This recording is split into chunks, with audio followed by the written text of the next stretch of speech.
Welcome to Games from Folktales, a podcast that mixes historical research and tabletop role-playing settings.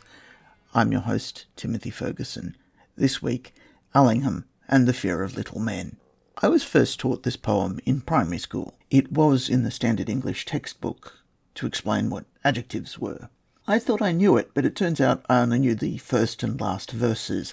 The child abduction in the middle verses would have caused parental concern. Children getting lost in the bush is one of the archetypal fears in Australian children's literature.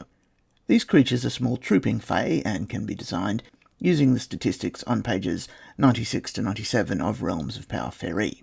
The Fairy King mentioned seems to live in Slieve League, which are the tallest sea cliffs in Ireland. Ross's is also in Donegal. The Columkill here isn't the island of Iona out near Scotland, it's a lock between the two. I'm not clear on this Fairy King's identity. Let's assume he's a courtly fairy or a giant, which are also in the Realms of Power book. Up the airy mountain, down the rushy glen, we daren't go a-hunting for fear of little men. Wee folk, good folk, trooping all together, green jacket, red cap, and white owl's feather. Down along the rocky shore some make their home.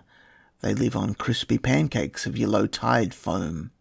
Some in the reeds of the Black Mountain Lake, with frogs for their watchdogs all night awake.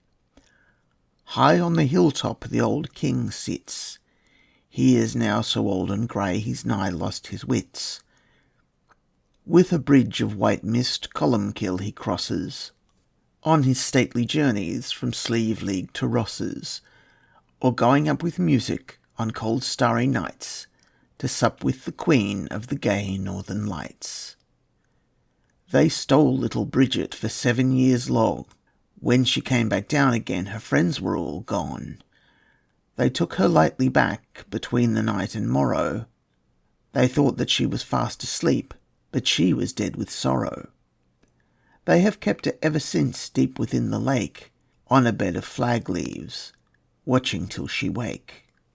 By the craggy hillside, through the mosses bare, they have planted thorn trees for pleasure here and there. Is any man so daring as to dig them up in spite, he shall find their sharpest thorns in his bed at night. Up the airy mountain, down the rushy glen, we daren't go a-hunting for fear of little men.